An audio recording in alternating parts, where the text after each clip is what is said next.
Hello friends, welcome back to your own YouTube channel 1-to-1 classes. आप हैं मेरे साथ यानी कि आपके अपने दोस्त नितेश बजाज के साथ। दोस्तों, principle management chapter class 12 business studies का हम ऑलरेडी बहुत अच्छे से कर चुके हैं। अगर आपने अब तक नहीं करा तो इंतजार क्यों कर रहे हैं, जल्दी से लिंक को क्लिक करिए और जल्दी से प्रिंसिपल मैनेजमेंट की सारी जल्दी फटाफट सारी वीडियोस देख डालिए दोस्तों। उसके बाद लौटिए हमारे साथ आपके अपने YouTube चैनल 1-to-1 क्लासेस में। आज हम लोग करने वाले दोस्तों प्रिंसिपल मैनेजमेंट की कुछ शानदार जानदार धमाकेदार केस स्टडी। दोस्तों आज इस वीडियो में दोस्तों हम 10 केस स्टडी करेंगे। नेक्स्ट वीडियो में प्रिंसिपल मैनेजमेंट की 10 और केस स्टडी करेंगे। लेवल को हल्के बढ़ाएंगे और आपको बताएंगे क्यों, किस क्वेश्चन में क्या आएगा और क्या क्या उसके टिप्स हैं और कैसे कैसे आप अपने माइंड में सेट कर सकते हो कि किस क्वेश्चन में क्या आना है। हमेशा के लिए दोस्तों गलती की कोई गुंजाइश नहीं है। दोस्तों शुरू करते हैं। पहला सवाल आपके सामने आ चुका है। इस क्वेश्चन में आपको पहचाना है, state and identify the principle which can be followed by Sargam enterprise to overcome this problem. कोई प्रॉब्लम है, उससे ओवरकम करना है, क्या करें? पढ़ते हैं क्वेश्चन को दोस्तों। Sargam enterprises import various computer part from China and assemble them to make a computer. The total work involved 3 different tasks: assembling, labeling and packaging of the product. Each employee of the company independently perform all the 3 tasks. As a result, no employee is able to gain specialization in a particular field and the company is unable to fulfill the order on time. भाई दिक्कत क्या है, company सही से काम को बांट नहीं पा रही है। कंपनी को काम बांटना आना चाहिए। कंपनी की कमी है, कंपनी ढंग से काम ही नहीं बांट पा रही है। आपको इनका काम ढंग से बंटवा देना है। आंसर है डिवीजन ऑफ वर्क। बस अगर काम ढंग से करना शुरू कर दे, स्पेशलाइजेशन अचीव अपने आप हो जाएगा। कैसे पता चलेगा? जिस भी क्वेश्चन में स्पेशलाइजेशन पाने की कोशिश करी जा रही है और काम दिखे कि काम ढंग से नहीं बट रहा है, कंपनी टास्क नहीं पूरे कर पा रही, कंपनी गोल नहीं पूरे कर पा रही, कंपनी में कुछ कमी है, काम से रिलेटेड कुछ कमी है और स्पेशलाइजेशन ऑब्टेन नहीं हो पा रहा है, तो हमेशा आंसर किसके फेवर में? डिवीजन ऑफ वर्क के फेवर में रहेगा। दोस्तों ध्यान रख के चलेंगे, नोट कर लीजिए इस बात को। Question number 2, again principle management identify करना है। A manager should have the right to punish a subordinate for wilfully not obeying a legitimate order but only after sufficient opportunity has been given to his or her case. Okay, कहना चाह रहे हैं एक manager के पास पूरा अधिकार है अपने सबऑर्डिनेट को पनिश करने का, लेकिन सिर्फ तब जब उस मैनेजर ने उसको पूरी अपॉर्चुनिटी दी हो कि जैसे करना है कर, अपनी इच्छा से कर, कोई दिक्कत नहीं। अगर काम गलत हुआ, अपनी इच्छा से करने पर काम गलत हुआ, तब तेरे कान में जरूर पकड़ूंगा, ये पक्की बात है। मैनेजर पनिश कर सकता है, बिल्कुल कर सकता है। ये कौन सा प्रिंसिपल है? ऐसा लिखा गया दोस्तों अथॉरिटी एंड रिस्पॉन्सिबिलिटी में कि अथॉरिटी और रिस्पॉन्सिबिलिटी के बीच में एक बैलेंस होना चाहिए। जब आप किसी को अथॉरिटी देते हो तो रिस्पॉन्सिबिलिटी भी उसकी होगी। अगर आपको काम दिया गया है तो आपको काम को करना पड़ेगा और उस काम के लिए जी हाँ आप और आप ही जिम्मेदार होंगे, कोई और जिम्मेदार होने वाला नहीं है। जहां पर भी इस टाइप की फीलिंग आपको नजर आए, समझ जाना दोस्तों उसका आंसर हमेशा अथॉरिटी एंड रिस्पॉन्सिबिलिटी के फेवर में रहेगा। भूलने की कोई नीड नहीं है दोस्तों। क्वेश्चन नंबर 3 आपके सामने आ चुका है। प्रिंसिपल मैनेजमेंट पहचानना है। Ram enterprises is manufacturing LED bulbs to save electricity and running under heavy losses. To revive from losses, the management thought of shifting the unit into the backward area where labor was available at low cost. The management also asked the workers to work overtime without any additional payment and promised to increase wages of the workers after achieving its mission. Within a short period, the company stayed earning profit because both the management and workers honored their commitment. कहना चाह रही है भाई हालात खराब थे, company ने अपनी यूनिट पीछे शिफ्ट कर दी, बैकवर्ड एरिया में शिफ्ट कर दी, कोई दिक्कत नहीं, लेकिन वर्कर्स को कमिटमेंट दिया है कि जब हम इस हालात से उभर जाएंगे आपकी सैलरी बढ़ा देंगे, बढ़िया सैलरी देंगे, टेंशन बिल्कुल ना लेना, आपकी सैलरी बढ़िया देंगे। और कंपनी उभर गई हालात से, back on the track. Management ने और वर्कर ने दोनों ने अपने कमिटमेंट को पूरा करा है। जहां पर भी अपने कमिटमेंट पूरे करने की बात चले, आई रिपीट, जहां पर भी अपने कमिटमेंट पूरे करने की बात चले दोस्तों, आंसर हमेशा डिसिप्लिन के फेवर में रहेगा। हमेशा ध्यान रख के चलना है। जहां पर वर्कर्स और मैनेजमेंट एक दूसरे को कमिटमेंट करते हैं और अपने कमिटमेंट को पूरा करते हैं, वहां मैनेजमेंट का जो प्रिंसिपल हमेशा इस्तेमाल होता है उसका नाम है डिसिप्लिन। ध्यान रख के चलेंगे दोस्तों। क्वेश्चन नंबर 4, इसमें आपसे पूछा गया explain the principle management violated in the above case. को प्रिंसिपल वायलेट हुआ है, वायलेट मतलब टूट गया। क्या है basically? Sanjay worked as a plant superintendent in a shoe company. Due to increase in demand, the sales manager, instead of workers to faster the production manager asked the workers to work overtime instead of increasing the speed to maintain the quality of production, whereas the finance manager is strictly against this practice of overtime because it will increase the cost of production. भाई देखिए ध्यान से सुनेंगे इस बात को, एक manager कह रहा है काम को बढ़ाने के लिए ज्यादा वर्कर ओवरटाइम करो, फाइनेंस मैनेजर कह रहा है कि यार तुम ओवरटाइम कराओगे इससे कॉस्ट बढ़ जाएगी, दोनों के आपस में बन नहीं रही है। एक कुछ कह रहा है वर्कर को, दूसरा कुछ कह रहा है वर्कर को, वर्कर कंफ्यूज्ड, क्या करें क्या ना करें, समझ नहीं आ रहा क्या करें, वर्कर के दिमाग में कंफ्यूजन है क्योंकि दो सीनियर हैं गाइड करने वाले, दो लोग गाइड करने वाले, एक कुछ कह रहा है दूसरा कुछ कह रहा है, एक कुछ कह रहा है दूसरा कुछ कह रहा है, कंफ्यूजन बहुत सारा है। प्रिंसिपल जो वायलेट हुआ है उसका नाम है यूनिटी ऑफ कमांड। 1 पर्सन अगर ऑर्डर देना तो ज़्यादा अच्छा है, 2 पर्सन ऑर्डर देंगे ना, 2 बॉस ऑर्डर देंगे, 2 सीनियर ऑर्डर देंगे तो कंफ्यूज हो जाएगा इंसान में, माइंड में किसका ऑर्डर मानूं किसका ना मानूं, क्योंकि मेरे लिए तो दोनों सेम है ना, मेरे लिए बॉस है तो दोनों सेम है, मैं एक बॉस का ऑर्डर करता हूँ दूसरा नाराज, दूसरे का फॉलो करता हूँ पहला नाराज, क्या मैं रूठने मनाने आया हूँ या मैं काम करने आया हूँ, समझ नहीं आता कभी कभी, ध्यान रख के चलेंगे दोस्तों। नेक्स्ट क्वेश्चन आपके सामने आ चुका है, principle management insisted by production manager, insist मतलब राय दी गई है प्रोडक्शन मैनेजर को। पढ़ते हैं question. Rajan was engage in a business of carpet making, since company was making handicraft carpet, there was a lot of overlapping of activities, so the production manager advised there should be 2 separate divisions for both of them, where each division should have its own in charge, plan and execution. आपको पहचानना है कौन सा principal है।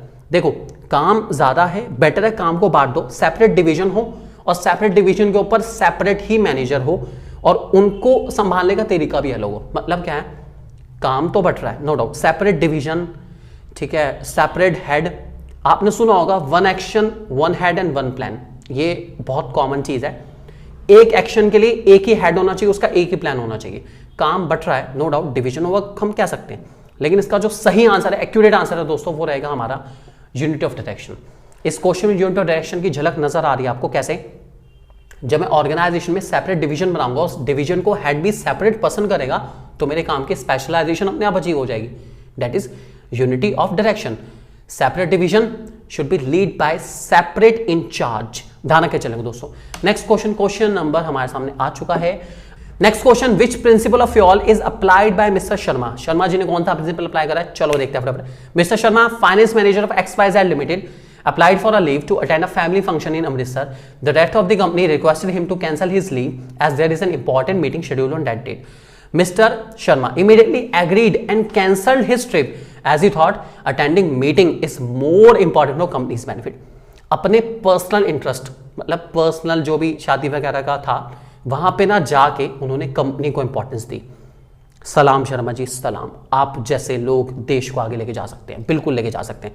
कौन सा principal है fuel का दोस्तों, प्रिंसिपल का नाम है subordination of individual interest to general interest. Individual interest मतलब शादी छोड़ दी, नहीं जाना, जनरल इंटरेस्ट मतलब कंपनी की मीटिंग, ये ज्यादा इंपॉर्टेंट है, ज्यादा इंपॉर्टेंट है, ज्यादा इंपॉर्टेंट है। जो कंपनी के लिए जरूरी है, कंपनी के लिए बेनिफिटेड है, मैंने वो करना है। अपने पर्सनल इंटरेस्ट के चक्कर में कंपनी का नुकसान नहीं होना चाहिए, नहीं होना चाहिए और नहीं होना चाहिए दोस्तों, ध्यान रखे चलेंगे आप लोग। नेक्स्ट क्वेश्चन दोस्तों हमारे सामने आ चुका है, identify and explain the principle of Fayol and Taylor refer to in the above para. मतलब फ्यूल का प्रिंसिपल भी, टेलर का प्रिंसिपल भी, वाओ क्या कोऑर्डिनेशन है। पढ़ते हैं क्वेश्चन को। Principle of Taylor and Fayol are mutually complementary, one believe that the management should share the gains with the workers, while the others suggested that employees' compensation should depend on the earning capacity of the company and should give them a reasonable standard of living. दोस्तों जहां पर reasonable standard of living वाली बात आ रही है, वहां fuel का principal आपके माइंड में आना शुरू हो जाना चाहिए। उसका नाम है रेम्यूनरेशन ऑफ एम्प्लॉइज, मतलब जो सैलरी एम्प्लॉइज को मिलनी चाहिए वो फेयर होनी चाहिए, कंपनी दे पाए, एम्प्लॉय ले पाए खुशी खुशी, बस इतनी सैलरी होनी चाहिए, इससे ज्यादा हो जाए तो मजा आ जाए, इतनी तो कम से कम होनी चाहिए। और जो प्रिंसिपल टेलर का इसको कॉम्प्लीमेंट करके चलता है दोस्तों, उसका नाम है harmony not Discord. Harmony not Discord ये कहता है कि जो पैसा वर्कर्स को मिल रहा है उसमें जो मैनेजमेंट है वो अपने गेन्स शेयर करे वर्कर्स के साथ। अगर मैनेजमेंट ने बहुत अच्छा टारगेट अचीव करा है तो वर्कर को कुछ तो हिस्सा दो यार, वर्कर की मेहनत की वजह से टारगेट अचीव हुआ है, नहीं तो नहीं हो पाता, तो बिल्कुल हिस्सा देना चाहिए, डेफिनेटली हिस्सा देना चाहिए, वर्कर का हिस्सा जरूर देना चाहिए दोस्तों, ध्यान रखे चलेंगे। Next question, this is related to which principle of management. भाई कौन सा प्रिंसिपल ऑफ मैनेजमेंट का देखना पड़ेगा। XYZ Limited permits their sales to give discount up to 10% as per their discretion and credit to their regular customer. If the salesmen want to give more than 10% discount for special order, then they have to take permission from the top level. आपको बताना है कौन सा principal management यहां पे use करा गया है। इस प्रिंसिपल का नाम है दोस्तों सेंट्रलाइजेशन एंड डिसेंट्रलाइजेशन। वैसे आप इसको थोड़ा थोड़ा अथॉरिटी रिस्पॉन्सिबिलिटी से भी लिंक कर सकते हो, लेकिन सेंट्रलाइजेशन डिसेंट्रलाइजेशन क्यों है मैं आपको बताता हूं कि 10% तक अगर डिस्काउंट देना है तो ये तो काम बांट दिया, 10% तक तो तुम दे सकते हो, बांट दिया काम, नीचे लेवल तक को परमिशन है, सेल्समैन को भी इवन परमिशन है कि 10% तक देना हो तो दे देना, हमारे पास ना आना, लेकिन 10% से ऊपर अगर देना हो तो ये मैटर थोड़ा सा क्रिटिकल हो जाता है, इसके लिए तुम्हें हमारे पास आना पड़ेगा। 10% से नीचे एक्टिविटीज को डिसेंट्रलाइज करेगा, नीचे लेवल वाले को भी परमिशन है कि बांट दे, कोई दिक्कत नहीं, 10% तक देना दे दे, लेकिन 10% से ऊपर किसी को देना हो तो उसकी decision making authority top level के हाथ में है, इसलिए उसको कहेंगे सेंट्रलाइजेशन। दोस्तों ध्यान रख के चलेंगे, बहुत शानदार सवाल है, दिमाग को जिस डायरेक्शन में लेके जाओगे उसका आंसर वैसा दिख जाएगा। दोस्तों ध्यान रख के चलेंगे, नेक्स्ट क्वेश्चन हमारे सामने आ चुका है, state the principle of Henri Fayol followed by the school principal.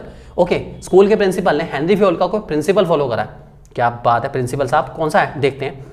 In the case of emergency which concept of scalar chain can be used by teacher to pass urgent message directly to the principal. हाँ, B part में इन्होंने answer तो बता ही दिया, इन्होंने scalar chain का concept पूछा है, मतलब कहीं ना कहीं प्रिंसिपल स्केलर चेन तो है, फॉर श्योर स्केलर चेन है, पढ़ते हैं एक बार फिर भी देखते हैं।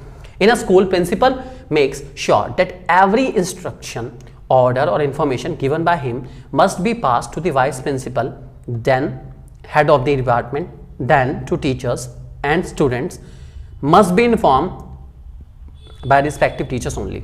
He never allowed teachers to directly communicate with him. मतलब principal to vice principal, vice principal to head, head to teacher, teacher to student. Sequence में A to B, B to C, C to D, D to E। वाह क्या बात है भाई, answer scalar chain भाई, principal scalar chain का है, बिल्कुल स्केलर चेन है, एक के नीचे एक ऑर्डर चल रहे हैं और डायरेक्टली कम्युनिकेट करना अलाउड ही नहीं है, स्केलर चेन है, फॉर श्योर स्केलर चेन है, ठीक है। और इमरजेंसी के टाइम पर जो आप कम्युनिकेट कर सकते हैं सीधा ऑब्वियस ही बात है, उसका नाम दोस्तों क्या होता है, ये आप लोग जानते भी हैं। इमरजेंसी के टाइम पर जो यूज करा जाता है शॉर्टकट स्केलर चेन में, उसका नाम है गैंग प्लैंक। ध्यान रख के चलेंगे दोस्तों, ये था हमारा नेक्स्ट क्वेश्चन। आखिरी क्वेश्चन दोस्तों आज के लिए हमारे सामने आ चुका है, identify and briefly explain any 4 principle of management given by Fayol which Rajat highlighted in his address to his employees. Okay, Rajat ने अपने एम्प्लॉयज को समझाते हुए 4 प्रिंसिपल का सहारा लिया। ये कौन से 4 प्रिंसिपल है? 4 एक ही क्वेश्चन में आ गए भाई, ध्यान से पढ़ने पड़ेंगे, बहुत ध्यान से समझने पड़ेंगे, लाइंस को भी ध्यान रख के चलेंगे दोस्तों। शुरू करते हैं। Rajat joined as the CEO of Bharat Limited, a firm manufacturing computer hardware. On the first day he addressed his employees, he said that he believed that a good company should have an employees suggestion system and he wished to minimize employee turnover to maintain organisational efficiency. देखो employee suggestion system दोस्तों, जहां पर भी employ suggestion system की बात आ रही है, इसका मतलब है अगर एम्प्लॉयज इनिशिएटिव ले रहे हैं तो कंपनी उनके इनिशिएटिव को रिस्पेक्ट कर रही है। एम्प्लॉय सजेशन सिस्टम जहां पर भी आपको नजर आए समझ जाना इनिशिएटिव प्रिंसिपल है फ्योल का, ध्यान रखे चलना। एम्प्लॉय सजेशन सिस्टम मतलब इनिशिएटिव प्रिंसिपल फ्योल का, ठीक है। आगे दोस्तों, he wish to minimise employee turnover to maintain organisational efficiency. ध्यान से सुनेंगे इस लाइन को, जहां पर भी एम्प्लॉय टर्नओवर कम करने की बात करी जाए, मतलब कि एम्प्लॉय ऑर्गेनाइजेशन छोड़ के ना जाएं, हमारे एम्प्लॉयज हमारे यहाँ टिके रहें हमेशा के लिए, ये दोस्तों फीलिंग देगा आपको स्टेबिलिटी ऑफ पर्सनल की। ध्यान रख के चलेंगे, नोट कर लेंगे, जहां पर मैं एम्प्लॉयज को कभी निकालू ना या एम्प्लॉय टर्नओवर रिड्यूस हो जाए, एम्प्लॉय छोड़ के जाए ना कभी, वहां हमेशा हमेशा हमेशा फीलिंग आएगी आपको स्टेबिलिटी ऑफ पर्सनल की। ध्यान रख के चलेंगे। आगे लिखा गया, he informed all employees that he would ensure that all agreements are clear, fair and there was judicious application of penalties also.